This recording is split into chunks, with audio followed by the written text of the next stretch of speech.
हर खबर पर होगी आपकी पकड़। डाउनलोड कीजिए एबीपी लाइव ऐप। यही सबसे बड़ा सवाल है कि आखिरकार मौलाना साद को कौन बचा रहा है, मौलाना साद का मददगार कौन है। जानकारी जो सामने निकल कर आ रही है वो ये कि पुलिस को मालूम है कहां छिपा हुआ है मौलाना साद। मौलाना साद को अब तक पुलिस 4 नोटिस दे चुकी है। सोमवार को मौलाना साद के बेटे से 2 घंटे पुलिस ने पूछताछ की है। चार्टर्ड प्लेन से भी मरकज आते थे विदेशी जमात में शिरकत करने के लिए। नोटिस में सवाल के जवाब नहीं दे पाए मौलाना साद, ये जानकारी सामने आ रही है।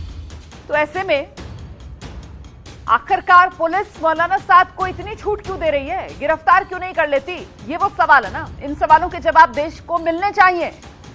हम सीधे रुख करेंगे, मेरे साथ मेरे सहयोगियों की टीम जो मौजूद है देश के अलग अलग शहरों से। और देखिए, पश्चिम से लेकर पूरब तक, उत्तर से लेकर दक्षिण तक देश में यह माना गया कि कोरोना जो फैला उसमें एक बड़ी वजह निजामुद्दीन मरकज में हुई लापरवाही थी। और ऐसे में दक्षिण भारत को किस तरीके से निजामुद्दीन तबलीगी जमात के मरकज की लापरवाही भुगतनी पड़ी, पिंकी बेहतर तरीके से बता पाएंगी। पिंकी। रोमाना, बिल्कुल जिस तरह से तबलीगी जमात के बाद जो लोग अलग अलग हिस्सों में पहुंचे हैं देश के, वहीं अगर दक्षिण की बात करें तो इसमें कोई दो राय नहीं कि ज्यादातर मामले जो है वो तबलीगी जमात के लोगों के कारण ही पहुंचे हैं। तेलंगाना, आंध्र प्रदेश और तमिलनाडु की खासतौर पर अगर बात करें तो 80 to 85% के जो भी केसेस है वो इसी तबलीगी जमात के कारण सामने आए हैं। और तमिलनाडु में अगर आपको बताएं तो अभी एक और सिंगल सोर्स जो है वो कोयम्बेडु मार्केट के कारण आया है सामने। दूसरी चीज ये कि 4000 के पार जो है केवल तमिलनाडु में पहुंच चुके हैं, वहीं चेन्नई शहर में महज 2000 के पार पहुंच चुके हैं। आंध्र प्रदेश में भी 1700 के पार पहुंच चुके हैं। तेलंगाना में भी 1000 के पार पहुंचने के बाद अब वहां पर लॉकडाउन को भी जो एक्सटेंड किया गया है मई 29 तक, अब इसे एक्सटेंड किया गया। यानी साफ तौर पर जिस तरह से लोग, क्योंकि अलग अलग ट्रेन में सफर करते हुए जिस तरह से वो इन राज्यों में पहुंचे, उसके बाद जिस तरह से ये संख्या लगातार बढ़ती गई, ये इसका अहम कारण जो है ये निजामुद्दीन मरकज का ही कारण बताया जा रहा है।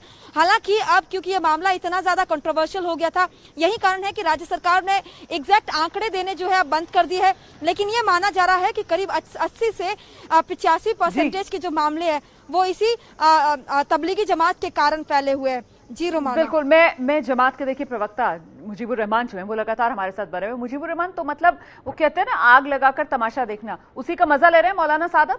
सामने तो आ नहीं रहे वो। तो अभी मैं बता देता हूँ, अभी जैसे बताया था ना, आंकड़े देने बंद कर दिए हैं। आंकड़े देने इसलिए बंद कर दिए हैं क्योंकि उसमें जो तबलीगी जमात के जो आंकड़े बताए जा रहे थे वो टुकड़ा का तकरीबन 5-7% के करीब रह गए हैं। और बाकी जो है 90-95% जो केसेस है वो अदर्स केसेस है, अदर देन जमात।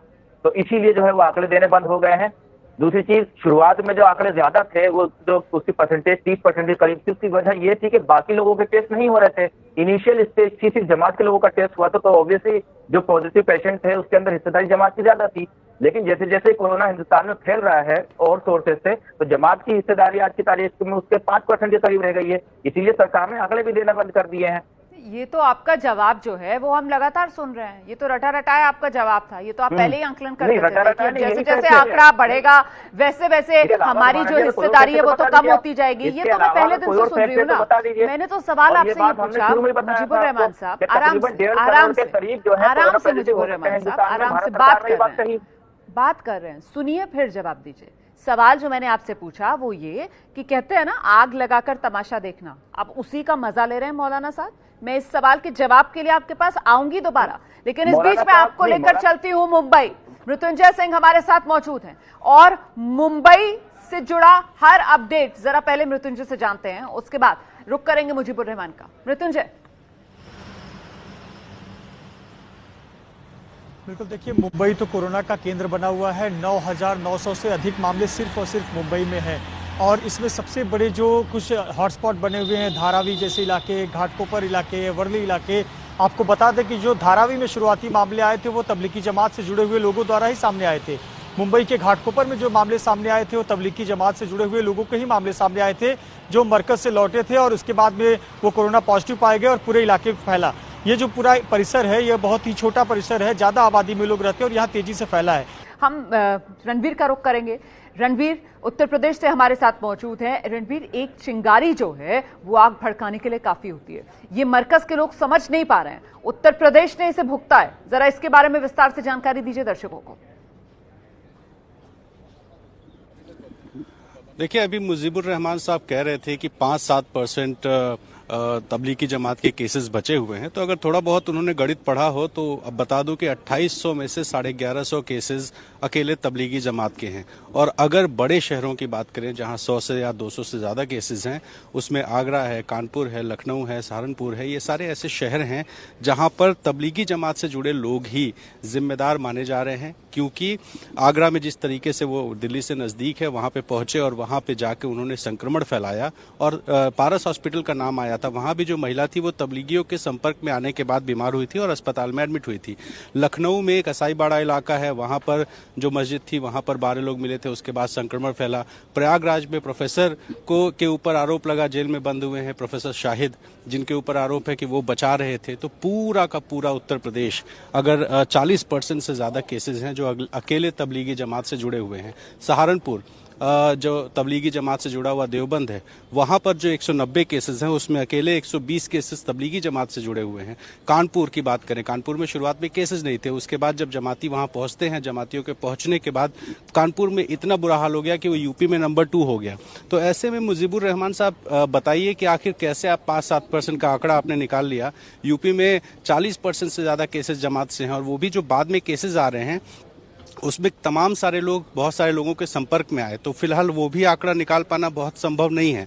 तो अगर देखा जाए तो अभी पता नहीं कितने ऐसे लोग हैं जो जमात से जुड़े हुए लोगों की वजह से पॉजिटिव हुए हैं। तो लखनऊ, कानपुर, प्रयागराज, सहारनपुर, मेरठ, बिजनौर, आगरा, ये सारे ऐसे शहर हैं जो जमात की वजह से संक्रमित हुए और पूरे उत्तर प्रदेश में 40% जो निजामुद्दीन मरकज है या तबलीग से जुड़े जो लोग हैं, इनकी हालत वो है कि कह रहे हैं नहीं साहब, हमने आग थोड़ी लगाई, हमने तो वो पेट्रोल छिड़का था, बस हमने नहीं लगाई आग। ये लोग समझ नहीं पा रहे हैं कि वो वायरस जो है वो अपने आप में एक ऐसी चिंगारी था कि वो जो पेट्रोल उनकी तरफ से डाला गया ना, उसी से आग भड़कती चली गई। फिलहाल आपने कानपुर का जिक्र किया और कानपुर से संजय त्रिपाठी हमारे साथ मौजूद है। मुझे लगता है संजय त्रिपाठी को जरा अपडेट देना चाहिए, क्योंकि कानपुर में अचानक से जिस तरीके से मरीजों की संख्या सामने निकल कर आ रही है, वो कहीं ना कहीं काफी गंभीर स्थिति दिखा रही है कानपुर की। संजय जी रोमाना, बिल्कुल जिस तरह से 40% का औसत आ रहा है पूरे उत्तर प्रदेश के तमाम शहरों का, कानपुर में ये औसत ज़्यादा है। कानपुर में 250 मामले हैं, जिनमें से 150 के करीब मामले हैं जो ऐसे तबलीगी जमात से जुड़े हुए हैं। और यही नहीं, आपको बता दें कि लगभग 50 मदरसे जो बच्चे हैं वो 3 मदरसों से जुड़े हुए हैं। कुली बाजार का मदरसा है, जाजमऊ का मदरसा है और नवस्ता का मदरसा है, जहां पर दीनी तालीम के नाम पर ये तबलीगी जमात के लोग गए और बच्चों में कोरोना संक्रमण बांट के आए हैं। 10 से 20 साल के ये बच्चे बेहद गरीब परिवारों से हैं, ज़्यादातर बिहार के रहने वाले हैं और यहाँ पढ़ाई करने आए थे मदरसों में, और वहाँ दीनी तालीम के नाम पर इनको कोरोना का संक्रमण बांटा गया। आज वो जिंदगी और मौत से जूझ रहे हैं।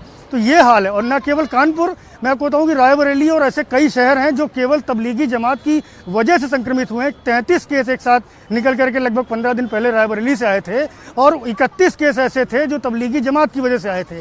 तो लगभग 40 से 50% का आंकड़ा पूरे उत्तर प्रदेश में है तबलीगी जमात के द्वारा जो संक्रमण दिया गया है। और कई ऐसे शहर हैं जो केवल तबलीगी जमात की वजह से ही संक्रमण में आए हैं। तो ये बड़ी हैरानी वाली बात है। जैसा कि मुजीबुर रहमान साहब कह रहे हैं कि केवल 4-5% केस आए हैं, ये अपने आप में बड़ा आश्चर्य का विषय है। मुजीबुर रहमान साहब, सुन रहे हैं आप और समझ रहे हैं स्थिति को, किस तरीके से आप लोगों की बेवकूफी ने, आप लोगों की जहालत ने, देखिए जरा कहां पहुंचा दिया। नहीं, मैं आपको बता देता हूँ, सुनिए आराम से। ये 4-5% केसेस मैंने पूरे हिंदुस्तान के बताए हैं। आप उस पर्टिकुलर सिटी के केसेस ना बताएं जहां जमात के ज्यादा है। दूसरी चीज, अभी खुद उन्होंने आपके संवाददाता ने ये बात कही कि कहा जा सके हो सकता है कि बाकी केसेस भी जमात के हो। मैं कहता हूँ पूरे हिंदुस्तान के केसेस को जमात के सर पे लगा दीजिए, लेकिन उससे आप जिम्मेदारी से नहीं बचेंगे, उससे आपकी जिम्मेदारी कम नहीं होगी।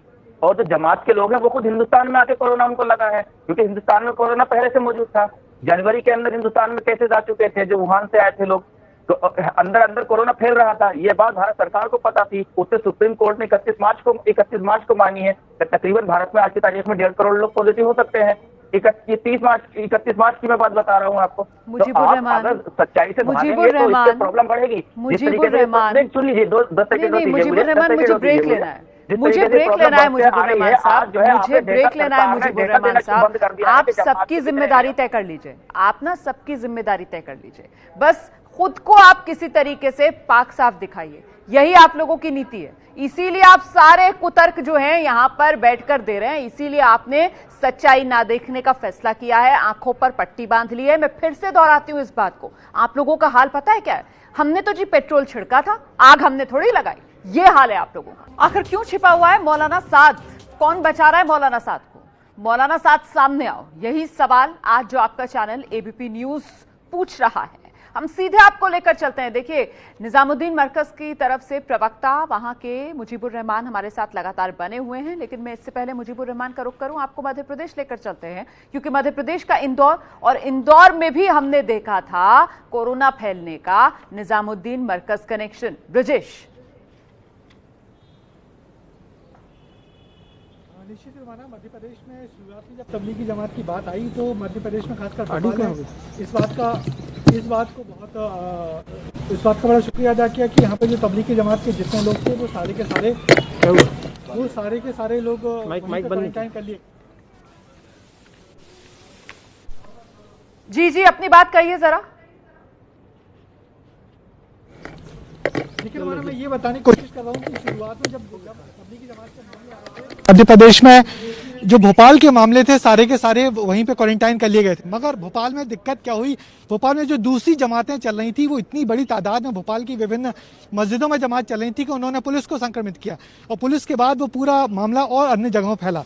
मगर इंदौर की हम बात करें, इंदौर और आसपास का पूरा जो जितना मालवा का इलाका था, खासकर बड़वानी, बुरहानपुर, खरगोन, तो इन जगहों पर जिस तरीके से तबलीगी जमात के लोग आए और फिर वो वापस लौटे, तो इससे एक बड़ी संख्या में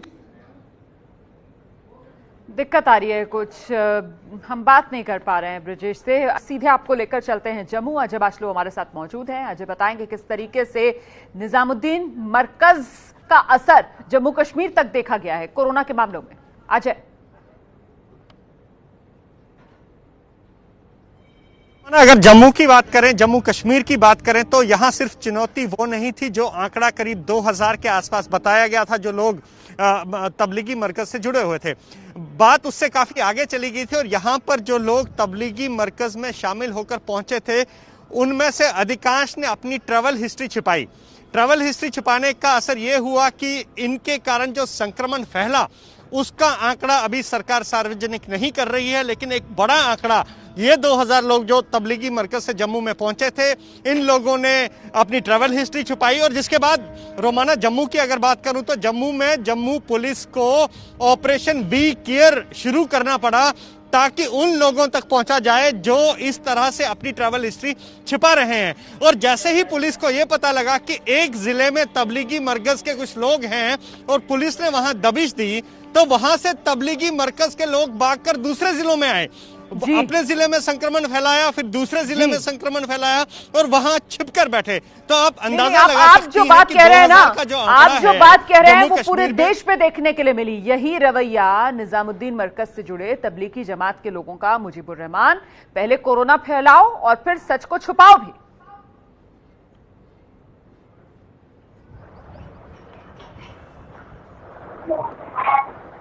मैं आपको बताता हूँ पहली चीज, क्या जो ये जो थ्योरी आप बना रहे हैं कि मरकज के अंदर लोग कोरोना पॉजिटिव थे पूरे हिंदुस्तान में फैल गए, उन्होंने सबको पॉजिटिव कर दिया, तो मैं कहता हूं कि सबसे पहले तो पॉजिटिव लोग निजामुद्दीन के अंदर होने चाहिए थे। वहां पर 40,000 लोगों के टेस्ट किए गए, उसमें से एक भी पॉजिटिव नहीं निकला। सिर्फ एक भिखारी जो गेट के ऊपर बैठा रहता था वहां पर, वो पॉजिटिव निकला। तो अगर सर, एक तो आपको ये समझना चाहिए कि यहाँ कोई थ्योरी नहीं बनाई जा रही है, यहाँ जो प्रैक्टिकल हुआ है ना उस पर बात हो रही है।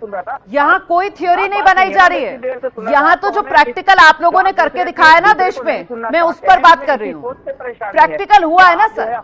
निजामुद्दीन मरकज से निकले तबलीगी जमाती जो देश के अलग अलग हिस्सों में पहुंचे और फिर जब उनकी जांच हुई तो वो कोरोना पॉजिटिव पाए गए, ये तो प्रैक्टिकल हुआ है। यहाँ थ्योरी का तो कोई सवाल ही नहीं है।